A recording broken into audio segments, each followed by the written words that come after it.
multinationals that came from manufacturing very often then end up stepping into the next phase. I recall back a number of years ago when what do you call the company, Fruit of the Loom closed in Donegal. Tommy Gorman, who's the uncle of Dora, who played, who's the captain of the Irish under-17 side, was in Brussels, and we spoke about it, and we eventually did a program on it. And the point was that we're going to lose all of the fruit of the looms, that we did need to be able to transform. We needed to bring in R&D centres, our marketing centres, our headquarters, all of those things. We are now doing those, and the IDA have been extremely successful in that, and Bernard would know about that from first hand, very successful in doing it. And that has been essential, I think, in helping the transformation. And the companies, many of them represented here, are finding in Ireland groups that are excellent and are beginning to help the transformation of the industry.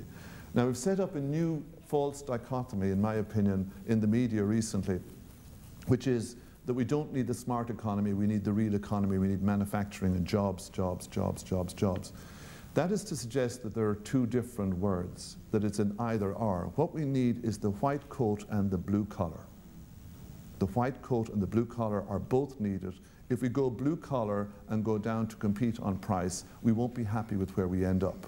So we have to make sure that we don't set up a false dichotomy, which has been amplified in article after article in the last few weeks when Sean O'Driscoll was slightly misquoted. I spoke to him this morning about it. And we have to ensure that we don't say, let's stop the smart economy, let's just do manufacturing jobs are important. Of course they are, but the transformation is essential there. I'll mention, go to Europe now for a second, because Europe is the context in which we are working, as we're so small. And in Europe, there's the European paradox is that we're great at having publications and we're bad at innovation and the industrial translation of it. We're great at the number of publications. We're not great at the quality of publications. So there's lots and lots of publications coming out that are as useless as a lot of the patents.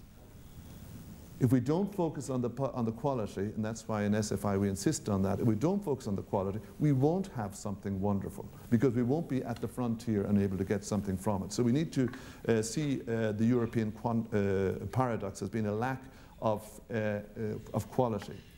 There's also the shift which is needed in terms of security. I was talking at an informal meeting of the Council of Ministers for Research competitiveness, and a guy from Alcatel, Lucent, Bell Labs, and I'm not quite sure who's playing centre half, was speaking at the same time, and he said that in an EU collaboration they were looking for a threefold improvement on something within their company and outside their company. With this initiative in open innovation, they're looking for a 100-fold increase.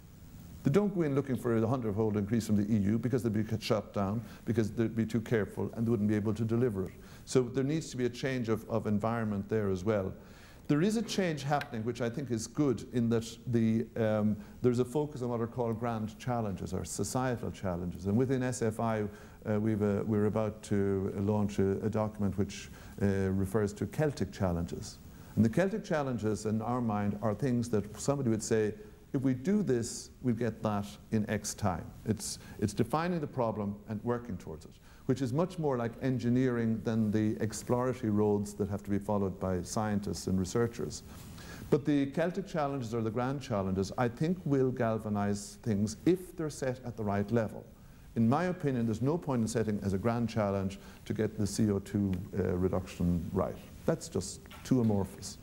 You have to measure as something that's doable within a short time. And I'd come from the human genome sequencing, where they said, we're going to do it, we're going to do X bases per year, and we'll get there in Y years.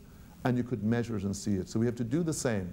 Now, SFI, just again for the local interest, Science Foundation Ireland is not formally allowed to do this, because we were set up to do something else. It was to do oriented basic research, which is mostly getting the skills and the reputation. But we are more than willing to do it, and we hope the legislation will come soon. And in the interim, we're at the brink of doing things that are, I hope the Controller and Auditor General doesn't complain about us for doing the right thing. The final thing I'd say is coming back to the strategy then.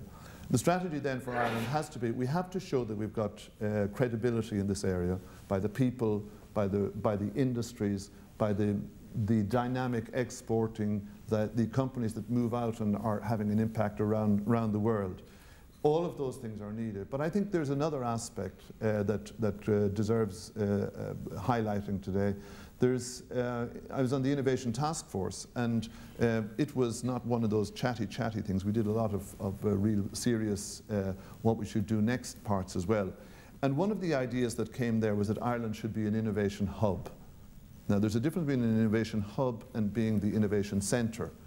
But it is a good aspiration for Ireland to be an innovation hub, because at the moment, if you're in a developing economy, you're not quite sure how to get your head around Europe.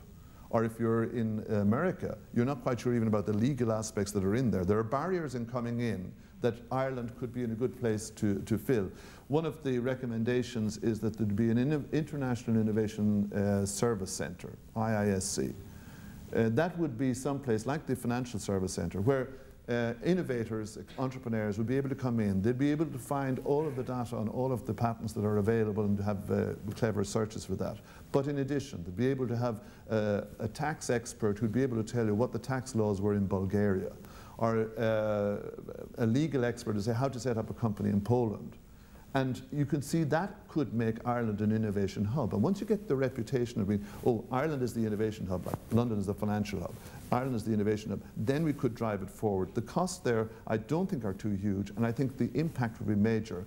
And a first step towards that was the launch of the Innovation Fund for Ireland, which is $250,000 committed by the government, 125 million from the Enterprise Ireland side, and 125 from the bottomless pits of the National Treasury Management Agency and the pension fund. But that money is being available to match into and to co-invest with Tier 1 venture capital in the state, from the States in particular, to use some of that for the Irish industries where it's needed to bridge the gap of funding. And I think, again, if that works well and has got the right dynamic push behind it, it could in fact make a difference and make Ireland an innovation hub, and through that being an innovation centre for Europe. Sheena will, of course, support them. Thank you.